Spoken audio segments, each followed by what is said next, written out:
എല്ലാ സുഹൃത്തുക്കൾക്കും പവർ മോട്ടറിങ്ങിന്റെ പുതിയൊരു വീഡിയോയിലേക്ക് സ്വാഗതം.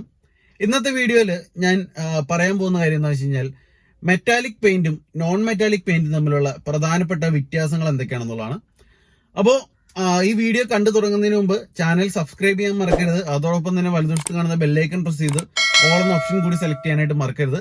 അതോടൊപ്പം എന്റെ ഫേസ്ബുക്ക് ID കൂടി ഞാൻ കൊടുക്കുന്നുണ്ട്, അതുകൂടി നിങ്ങൾ ഫോളോ ചെയ്യുക. അപ്പോൾ നമുക്ക് വീഡിയോയിലേക്ക് എടുക്കാം.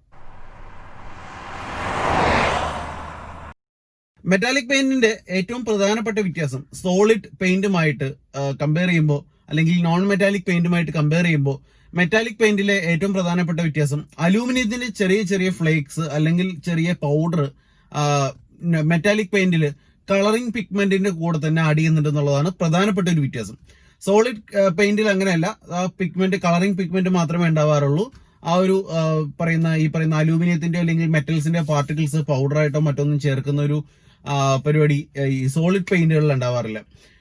മറ്റൊരു കാര്യം എന്ന് വെച്ച് കഴിഞ്ഞാൽ ഈ പറയുന്ന അലൂമിനിയത്തിന്റെ ഫ്ലേക്സ് അല്ലെങ്കിൽ പൗഡറുകൾ ചേർക്കുന്നത് കൊണ്ട് തന്നെ ഈ ഒരു മെറ്റാലിക് പെയിന്റ് നോക്കിക്കഴിയുമ്പോൾ മെറ്റാലിക് പെയിന്റിൽ ചെറിയ ചെറിയ തരികൾ ഒരു സിൽക്കി ഷൈൻ പോലെ നമുക്ക് കാണാൻ പറ്റും, ഒരു സ്പാർക്ലിംഗ് പോലെ നമുക്ക് കാണാൻ പറ്റുന്നുണ്ട്.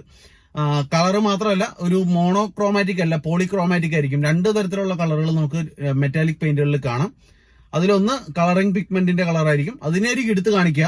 എന്നാൽ ഈ കളറിംഗ് പിഗ്മെന്റിന്റെ അകത്തുകൂടി ചെറിയ സ്പാർക്ലിങ്സ് കാണാം, ചെറിയൊരു തിളക്കം പോലെ ഒരു അലൂമിനിയത്തിന്റെ പൗഡറുകൾ വെളിച്ചമടിക്കുമ്പോൾ പ്രകാശിക്കുന്നത് നമുക്ക് ക്ലിയർ ആയിട്ട് കാണാൻ പറ്റും.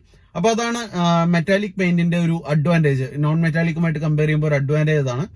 ഇനി മറ്റൊരു വ്യത്യാസം എന്ന് വെച്ച് കഴിഞ്ഞാൽ സോളിഡ് പെയിന്റിൽ തന്നെ അതിന്റെ ക്ലിയർ കൂടി വരാറുണ്ട്. ക്ലിയർ എക്സ്ട്രാ വേറെ അടിക്കാറില്ല. സാധാരണയായിട്ട് അങ്ങനെയാണ്. ഇനിയിപ്പോ ചില ബ്രാൻഡുകളിലൊക്കെ വ്യത്യാസം ഉണ്ടോന്ന് അറിയില്ല. മിക്കവാറും വർക്ക്ഷോപ്പുകളിലൊക്കെ ചെന്ന് ചോദിച്ചു കഴിഞ്ഞാൽ അറിയാം, സോളിഡ് പെയിന്റിൽ പ്രത്യേകം ക്ലിയർ അടിക്കാറില്ല. എന്നാൽ മെറ്റാലിക് പെയിന്റ് അങ്ങനെയല്ല. മെറ്റാലിക് പെയിന്റ് അടിച്ചതിന് ശേഷം അതിന്റെ മുകളിൽ ഒരു എക്സ്ട്രാ ഒരു ക്ലിയർ കോട്ട് വേറെ അടിക്കും. ലാക്കർ എന്നൊക്കെ പറഞ്ഞ് നിങ്ങൾ കേട്ടിട്ടുണ്ടായിരിക്കും. ഈ കോട്ട് എക്സ്ട്രാ വേറെ അടിക്കും. അപ്പൊ അതുകൊണ്ട് തന്നെ ചെറിയ ചെറിയ സ്ക്രാച്ചസ് ഒക്കെ അതിന്റെ മുകളിൽ വന്നാലും പെട്ടെന്ന് മെറ്റാലിക് പെയിന്റുകളിൽ എടുത്ത് കാണിക്കില്ല. ആ സ്ക്രാച്ചസ് ഒക്കെ ഒന്ന് നമുക്ക് റബ്ബ് ചെയ്ത് കളഞ്ഞാൽ വളരെ ഈസി ആയിട്ട് നമുക്ക് പോകും. എന്നാൽ സോളിഡ് പെയിന്റ് അങ്ങനെയല്ല. ഇത് രണ്ടും ഒറ്റ കോട്ടായതുകൊണ്ട് തന്നെ സ്ക്രാച്ചസ് വീണാൽ പെട്ടെന്ന് എടുത്ത് കാണിക്കാനുള്ള സാധ്യത സോളിഡ് പെയിന്റുകളിൽ കൂടുതലാണ്. മെറ്റാലിക് പെയിന്റിന്റെ മറ്റൊരു പ്രത്യേകത എന്ന് പറയുന്നത് പെട്ടെന്ന് ഫെയ്ഡ് ആവില്ല. സോളിഡ് കളേഴ്സ് ഫെയ്ഡ് ആവുന്നത് പോലെ പെട്ടെന്ന് ഫെയ്ഡ് ആവില്ല. കാരണം എക്സ്ട്രാ ഒരു കോട്ടിംഗ് ഉള്ളത് കൊണ്ട് തന്നെ ഈ പറയുന്ന അൾട്രാവയലറ്റ് റേസും സൂര്യനിൽ നിന്നുള്ള അൾട്രാവയലറ്റ് റേസും മറ്റുമൊക്കെ അടിച്ചിട്ട് പെട്ടെന്ന് ഫെയ്ഡ് ആവുന്ന ഒരു പ്രശ്നം വരില്ല. കുറച്ചുകൂടി നീണ്ടു നിൽക്കും അതിന്റെ ആ ഒരു ഷൈനും മറ്റുമൊക്കെ. എന്നാൽ സോളിഡ് കളേഴ്സ് ഈ പറയുന്ന എക്സ്ട്രാ കോട്ടിംഗ് ഒന്നും ഇല്ലാത്തതുകൊണ്ട് തന്നെ പെട്ടെന്ന് തന്നെ ഫെയ്ഡ് ആവാനുള്ള സാധ്യത സോളിഡ് പെയിന്റുകളിൽ കൂടുതലാണ്. അഥവാ നോൺ മെറ്റാലിക് പെയിന്റുകളിൽ പെട്ടെന്ന് ഫെയ്ഡ് ആവാനുള്ള സാധ്യത കൂടുതലാണ്. മറ്റൊന്ന് ഈ പറയുന്ന സൂര്യന്റെ വെളിച്ചോ അല്ലെങ്കിൽ ഈവൻ ആർട്ടിഫിഷ്യൽ ലൈറ്റ്സ് വെച്ചാലും ഒക്കെ നമുക്ക് കാണാം കൂടുതൽ ഷൈനിങ് ഉണ്ടാവുക എപ്പോഴും മെറ്റാലിക് പെയിന്റുകൾക്കായിരിക്കും. നോൺ മെറ്റാലിക് പെയിന്റുകൾക്ക് അത്ര ഷൈനിങ് ഉണ്ടാവില്ല. കാരണം വേറെ ഒന്നുമല്ല, ആ ഒരു അലൂമിനിയത്തിന്റെ പൗഡറും ഫ്ലേക്സ് ഒക്കെ കൂടുതൽ സ്പാർക്കിൾ ചെയ്ത് നിൽക്കും. അപ്പൊ അതുകൊണ്ട് തന്നെ സ്വാഭാവികമായിട്ട് നമുക്ക് കൂടുതൽ ഒരു ഷൈൻ ഉള്ളതായിട്ട് നമുക്ക് ഫീൽ ചെയ്യും ഈ ഒരു മെറ്റാലിക് പെയിന്റിന്. നോൺ മെറ്റാലിക് പെയിന്റിന് അത്രമാത്രം ഒരു ഷൈനിങ് കിട്ടില്ല. പിന്നെ മറ്റൊരു പ്രത്യേകത എന്ന് പറഞ്ഞു കഴിഞ്ഞാൽ വിലയുടെ കാര്യത്തിലേക്ക് വരുമ്പോഴാണ് വേറൊരു വലിയൊരു വ്യത്യാസം വരുന്നത്. മെറ്റാലിക് പെയിന്റുകൾക്ക് നോൺ മെറ്റാലിക് അഥവാ സോളിഡ് പെയിന്റുകളുടെ വിലയേക്കാൾ ഏകദേശം ഇരട്ടി വില വരുന്നുണ്ട്. ഏകദേശം ഒരു 800 രൂപയൊക്കെയാണ് ആവറേജ് നോൺ മെറ്റാലിക് പെയിന്റുകൾക്ക് ലിറ്ററിന് വില വരുന്നതെങ്കിൽ മെറ്റാലിക് പെയിന്റുകൾക്ക് ലിറ്ററിന് വില വരിക ഏകദേശം ഒരു 1600 രൂപയൊക്കെ ആയിരിക്കും ആവറേജ് വില വരുന്നത്. ഇതിനകത്ത് തന്നെ പല കമ്പനികളുടെയും പല ക്വാളിറ്റിയുടെ ഒക്കെ വ്യത്യാസം വന്നേക്കാം. എന്നാൽ ആവറേജ് പ്രൈസ് നോൺ മെറ്റാലിക്കിന് വരുന്നതിനേക്കാൾ ഇരട്ടി വില മെറ്റാലിക് പെയിന്റുകൾക്ക് വരുന്നുണ്ട്.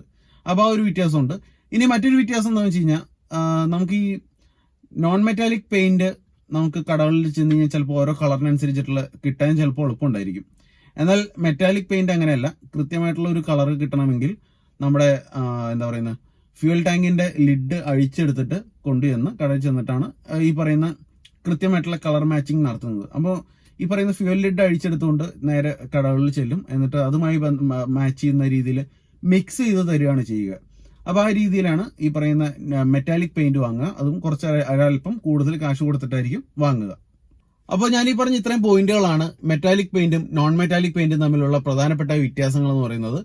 അപ്പോൾ നിങ്ങൾക്ക് ഈ വീഡിയോ ഇഷ്ടമായി എന്ന് കരുതുന്നു. ഈ വീഡിയോ നിങ്ങൾക്ക് ഇഷ്ടമായിട്ടുണ്ടെങ്കിൽ ഈ ചാനൽ നിങ്ങൾ സബ്സ്ക്രൈബ് ചെയ്യുക. അതോടൊപ്പം തന്നെ വലതുവശത്ത് കാണുന്ന ബെല്ലൈക്കൺ പ്രസ് ചെയ്യാനും മറക്കരുത്.